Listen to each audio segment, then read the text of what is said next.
드디어 포스테코글루 감독이 경질이 됐습니다. 토트넘이 성명서를 올렸는데 포스테코글루 감독이 떠납니다. 포스테코글루 감독이 감독직에서 해임되었음을 발표합니다. 일단 포스테코글루 감독이 유로파리그 우승으로 우리 팀에 새로운 역사를 썼습니다. 이 업적을 우리가 영원히 기억하겠지만 하지만 이 사회는 만장일치로 클럽의 이익을 위해서 변화를 주는 것이 최선이라고 결론지었습니다. 우리 유로파리그 우승은 클럽 역사상 위대한 순간 하나로 손꼽히지만 이번 승리 하나만으로 감정에 따라서 결정을 내릴 수는 없습니다. 유로파리그 우승을 했기 때문에 현지에서의 이 포스테코글루 감독에 대한 지지 여론, 팬들이 이제 포스테코글루 감독을 이제 지지하는 것들이 많이 늘어났어요. 그러다 보니까 포스테코글루 감독을 경질하기가 쉽지 않다. 이런 이제 이야기들이 있었죠. 그런데 그런 유로파리그 우승만 보고 우리가 감정적으로 포스테코글루 감독과 계속 함께하기는 힘듭니다. 그래서 이제 토트넘이 본인들이 왜 경질을 했는지도 씁니다. 여러 대회에서 경쟁할 수 있는 능력을 갖추는 것이 매우 중요하다. 그러니까 지난 시즌 리그에서는 잘 못했잖아요. 그렇기 때문에 모든 무대에서 경쟁할 수 있는 능력을 갖추는 게 중요하고 플러스 접근 방식에 대해서 우리가 지속 가능한 그런 축구를 하는 것이 우리가 최고의 성과를 낼 수 있는 기회를 가져다 줄 것이라고 믿습니다. 유로파리그에서 올인을 해서 유로파리그는 그래도 우승을 했지만 성과를 냈지만 리그에서는 최악의 시즌이 됐기 때문에 우리가 모든 무대에서 경쟁할 수 있는 팀이 되어야 된다. 그렇기 때문에 이번 결정은 우리가 내려야 했던 가장 어려운 결정이었었고 가볍게 내린 결정도 아니고 성급하게 결론을 내린 것도 아닙니다. 우리가 앞으로 미래를 생각하면서 미래에서 성공할 가능성을 최대한 높이기 위해서 옳은 결정이라고 믿는 결정을 내렸습니다. 그래도 토트넘이 어느 정도는 매우 이성적인 판단을 한 거죠. 트로피를 들었지만 그 트로피를 드는 과정 자체가 유로파리그의 모든 것을 올인을 했었고 그 유로파리그는 토너먼트다 보니까 한 경기만 약간 삐끗해도 사실은 이번 시즌이 최악으로 치닫는 건데 모험을 택했잖아요.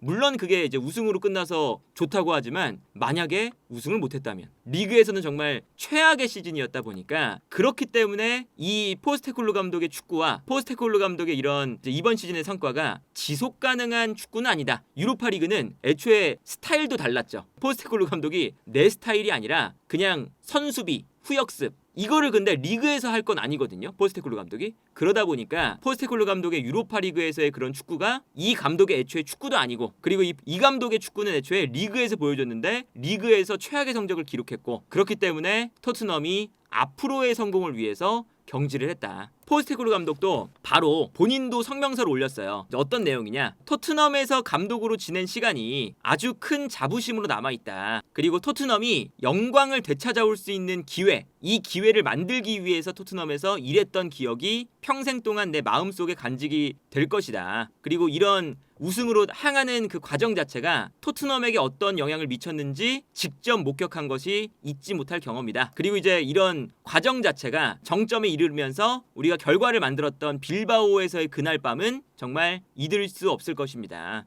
수많은 어려움과 수많은 이제 소음이 뒤따랐었던 우리 팀을 흔드는 이야기들이 많았었던 그 모든 잡음들을 이겨내고 우승을 했다는 것이 너무나 자부심이 느껴지는 결과였습니다. 이렇게 이제 이야기를 했고 포스테코글루 감독이 그러면 얘기가 많이 나와요. 사실 경질이 되는 것 자체가 맞는 거냐, 우승을 시켰는데. 근데 이제 여기서 보면 포스테코글루 감독은 일단 역대 최악의 성적을 이번 시즌 리그에서 기록을 했습니다. 이제 이번 시즌의 성적을 보면 포스테코글루 감독이 11승 5무 22패예요. 이게 최근 감독들 중에 가장 안 좋은 성과고요. 토트넘의 창단 이후에 지금 142주년이거든요. 142년 동안 38경기를 기준으로 리그에서 최악의 성적을 기록한 감독입니다. 그래서 이거는 142년 만에 최악의 성적을 기록한 감독이기 때문에 더 이상 토트넘이 이 성적을 보고 아무리 유로파리그 우승을 했지만 이 감독을 다음 시즌에도 믿기가 어려울 수밖에 없다. 그러다 보니까 이번 시즌과 지난 시즌을 합하면 포스테코글루 감독이 2008년도 이후에 셔우드 감독, 레드넵 감독 이런 감독들까지 다 포함해서 2008년 이후 최악의 승률로 마무리를 했습니다. 41%. 그러다 보니까 이거는 포스테코글루 감독의 축구가 더 이상 지켜볼 수 없는 축구다라고 하는 거고요. 이제 어떤 그래프가 있냐? 빨간색이 실점 기대값입니다. 파란색은 득점 기대값이에요. 그런데 콘테 감독과 일단 비교해 볼게요. 콘테 감독 때는 콘테 감독이 부임한 이후에 경질될 때까지 거의 모든 지역에 파란 색깔이 더 위에 있습니다. 골 기대값이 실점 기대값보다 훨씬 높죠. 근데 포스테코글루 감독 때 보면요, 초반 10경기 때는 콘테 감독처럼 실점 기대값보다 골 기대값이 훨씬 높아요. 그런데 특히나 최근 들어서 정말 막판에 완전히 무너졌습니다. 실점 기대값이 골 기대값보다 훨씬 더 높죠. 그래서 이 뒷부분이 콘테 감독 때는 파란 색깔인데 다 포스테코글루 감독 때는 마지막에 다 빨간색입니다. 이 정도로 수비 밸런스가 완전히 무너졌다는 거예요. 너무나 공격적인 경기, 라인을 끌어올려서 너무 위험한 경기를 하는데 득점은 못하고 실점만 많이 하고, 그러다 보니까 구단 내부에서도 저런 모습들을 그래프를 봤을 거 아니에요. 아, 이게 이 데이터적으로 이 축구가 이번 시즌에 너무 할 정도로 내려가 있다 라는 거고, 요게 엘로 레이팅이라고 하는 거거든요. 이 레이팅이 어떤 거냐면 클럽에 이제 뭐 평가를 할 때 이 팀이 승리를 하냐 승리하지 못하냐 이런 것들을 상대 팀의 상황, 어떤 팀을 만나냐 뭐 이런 거에 따라서 이제 레이팅을 매겨요. 근데 토트넘이 보시면 포체티노 감독 때 그래프가 쭉 올라갑니다. 클럽의 평가가 굉장히 좋아요. 그러다가 조금씩 내려가다가 이번에 콘테 감독 때 상승을 많이 했는데 포스테코글루 감독 때 쭉 내려가서 포체티노 감독이 부임할 시절만큼 내려갔습니다. 엄청 내려갔죠. 팀의 평가를 이제 이 엘로 레이팅 자체가 사실은 여러 가지 요소를 고려하는 거거든요. 이 팀이 그냥 승리를 해도 강한 팀과 만나서 승리했느냐, 약한 팀하고 만나서 승리했느냐, 아니면 약한 팀하고 만나서 패배했느냐, 이런 것들을 이제 다 이제 고려를 해서 평가를 매기는 건데, 그 평가가 지금 쭉 내려가서 포스테코글루 감독 때 완전히 지금 바닥을 쳤다라는 거고, 그리고 이제 여러 가지가 또 고려가 되는데 이번 시즌에 성적도 17위를 달성했잖아요. 근데 토트넘이 프리미어리그에서 이제 성적별로 상금을 받죠. 중계권료를 받습니다. 성적에 따라서. 근데 이 성적에 따라서 중계권료가 얼마나 차이가 나냐? 300만 파운드가 차이가 나요. 그래서 지난 시즌에는 토트넘이 5위를 차지했기 때문에 1억 6,660만 파운드를 받았습니다. 그런데 이번 시즌은 17등을 했기 때문에 1억 3,040만 파운드, 약 3,600만 파운드를 못 벌었어요. 그래서 이런 것들도 토트넘이 고려를 하면서 아, 이번 시즌에 손해가 막심하다, 리그 순위가 너무 생각보다 최악이다 라는 거고, 그렇다면 이번에 이렇게 재앙적인 결과를 낳은 원인이 무엇일까? 포스테코글루 감독이, 이게 디애슬레틱 기사거든요. 디애슬레틱에서도 포스테코글루 감독이 늘상 리그 순위에 대해서 맥락에 따라 판단해달라 라고 이야기를 했습니다. 인터뷰에서. 어떤 맥락이냐? 토트넘이 너무나 많은 부상을 겪고 있다. 그래서 포스테코글루 감독이 늘상 순위에 대한 이야기, 성적에 대한 이야기가 나올 때마다 왜 이렇게 성적만 보냐, 우리의 맥락, 우리가 지금 부상을 너무 많이 당했기 때문에 정상적인 경기를 못한다는 것을 이해해달라 라고 얘기를 했잖아요. 근데 이제 여기서 보면 로메로와 반더벤 계속 부상을 당했었고 4개월 동안 이번 시즌 못 뛰었었고, 로메로는 발과 허벅지, 반더벤은 2번의 햄스트링, 그리고 여기에 더해서 비카리오도 부상, 쿨루셉스키 메디슨도 부상, 여러 선수가 부상을 당했습니다. 그런데 전체적으로 보면 부상이 너무 많아서 이번 시즌에 토트넘이 치렀던 프리미어리그의 모든 경기들을 봤을 때 75% 이상 소화한 선수가 포로 1명이에요. 다 부상을 당해서 너무할 정도로 부상을 많이 당했죠. 이 부상이 왜 나왔냐? 이게 디애슬레틱에서도 한번 다룬 적이 있어요. 부상이 너무 많다는 건 지금 토트넘의 포스테코글루 감독의 문제다라는 거거든요. 이게 이제 어떤 그래프냐? 토트넘이 볼을 가지고 있을 때와 가지고 있지 않았을 때 얼마나 많이 뛰느냐예요. 에너지를 얼마나 쏟고 있느냐인데, 이게 세로축이 볼을 가지고 있지 않을 때, 가로축이 볼을 가지고 있을 때거든요. 토트넘은 볼을 가지고 있지 않을 때도, 볼을 가지고 있을 때도 모두 평균보다 위쪽에 있습니다. 그리고 토트넘이 그런 팀들 중에서 유일한 팀이에요. 그리고 심지어 그 디애슬레틱에서 지적한 부분 중에 하나가 이제 토트넘의 훈련 방식에 대해서 여러 가지 흘러나왔는데, 이전 감독 콘테 감독에 비해서 훈련 시간은 짧지만 선수들의 훈련 강도는 더 큽니다. 어떤 거냐? 예를 들어서 훈련에 참여를 하기 시작하면 코치들이 사이드라인에 붙어서 경기를 지켜보다가 볼이 나가자마자 새로운 볼을 바로바로 넣어줍니다. 쉴 틈을 주지 않습니다. 상대를 신체적으로 압도하는 것이 포스테코글루 감독의 스타일이기 때문에 훈련할 때 미니게임 같은 거 하잖아요. 전술 게임 같은 거 하잖아요. 그러면 그때 옆에서 볼이 이제 아웃이 돼요. 그러면 그때 약간 선수들이 좀 쉬는 건데 공을 가지고 있다가 볼이 나가자마자 바로 시작. 나가자마자 바로 시작. 이런 식으로 훈련을 한다는 거예요. 근데 이게 재밌는 게 어떤 거냐면 이번 시즌에 리버풀이 부상이 거의 없어요. 그래서 슬롯 감독의 선수단 관리 이게 엄청나게 각광을 받았거든요. 근데 슬롯 감독은 완전히 반대입니다. 슬롯 감독은 예전보다 훈련 시간이 포스테코글루는 짧아졌다 했잖아요. 슬롯 감독은 훈련 시간을 길게 늘렸어요. 길게 늘리면서 대신에 훈련의 강도를 낮게 유지하면서 길게 합니다.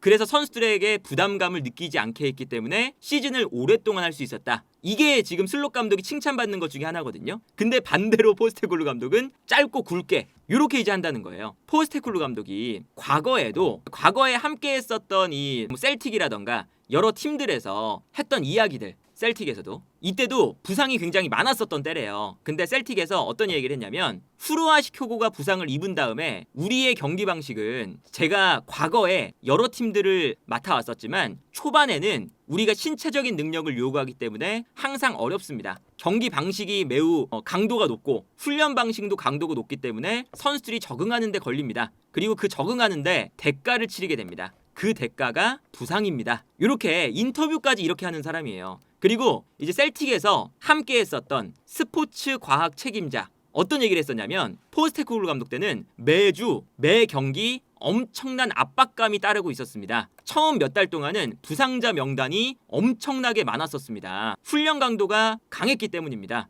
그런데 포스테코글루 감독이 어떤 이야기를 했냐면 클럽 내에서 내가 어떤 클럽에 가도 처음 6개월 동안은 부상이 많다. 강도가 높기 때문에 익숙해지기까지 시간이 걸린다. 이렇게 이제 이야기를 했다는 거예요. 이런 것들도 보면 토트넘이 이런 식으로 포스테코글루 감독이 구단을 운영하면 다음 시즌도 좋지 않을 것이다 라고 판단을 한 거죠. 이번 시즌에 의료진과 좀 마찰도 있었잖아요. 가장 중요했던 건 반더벤의 부상이었습니다. 반더벤이 10월 30일 맨체스터 시티와의 경기에서 부상을 당했습니다. 그리고 5주 동안 경기에 나서지 못했었습니다. 그리고 로메로 같은 경우에는 11월 3일 아스톤 빌라와의 경기에서 부상을 당했었습니다. 그런데 이 선수들이 한 달 혹은 한 달하고도 한 일주일, 2주일 그 정도 이제 부상을 당하고 있는 상황에서 갑자기 12월 8일 첼시 경기에 두 선수가 모두 선발로 나왔습니다. 이때 아마 기억을 하실 거예요. 이 두 선수가 분명히 햄스트링 부상 그리고 로메로 같은 경우도 계속 부상을 당했었는데 갑자기 훈련을 몇 번 소화하지도 못했다.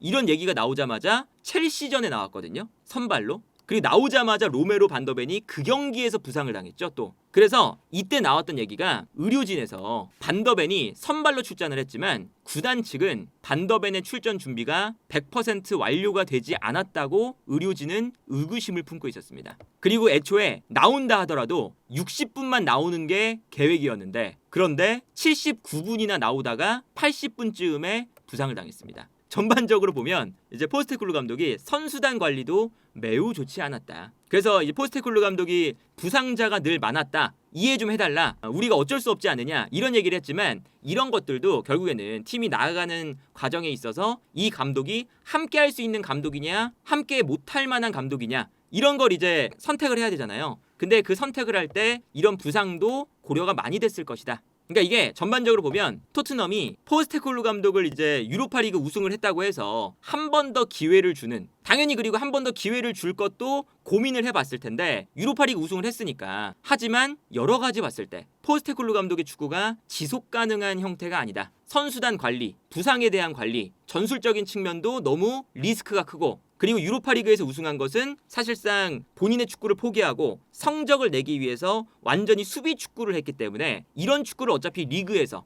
다음 시즌에 할 것도 아니다. 그래서 아주 냉정하게 판단을 지금 한 상태다라고 볼 수가 있겠고요. 그리고 이제 여기서 나오는 얘기 중에 하나가 익명을 요구한 프리미어리그의 토트넘의 라이벌 구단의 한 감독이래요. 어떤 감독인지 모르지만 디 애슬레틱과의 인터뷰에서 토트넘의 공격 방식과 토트넘의 전술은 우리가 매우 명확하게 알 수 있습니다. 최전방이 많은 선수를 배치하고 높은 위치에서 압박을 가하면서 많은 골을 넣습니다. 하지만 풀백들이 모두 위로 올라가기 때문에 풀백들이 올라가서 측면에서 공간을 만들어낼 때 우리가 그 공간을 공략할 수 있습니다. 프리미어리그에서의 코치들, 감독들도 토트넘의 문제를 너무나 확실히 알고 있더라. 그리고 이제 포스테코글루 감독 이후에는 어떤 감독이 올까가 지금 이야기가 많이 나오잖아요. 가장 첫 번째 후보는 브렌트포드의 토마스 프랭크 감독입니다. 그런데 아직까지 토마스 프랭크 감독과 협상이 이루어지거나 뭔가 만난 적은 없고 아직까지는 그냥 1순위 후보로 토트넘 내부에서 프랭크 감독을 생각을 하고 있다. 그리고 프랭크 감독은 바이아웃이 있기 때문에 토트넘이 프랭크 감독과 이야기만 잘 되면 바이아웃을 내고 프랭크 감독을 데려올 가능성이 높다라는 게 지금 이제 나오고 있는 이야기고요. 프랭크 감독이 아니면 이제 뭐 마르코 실바,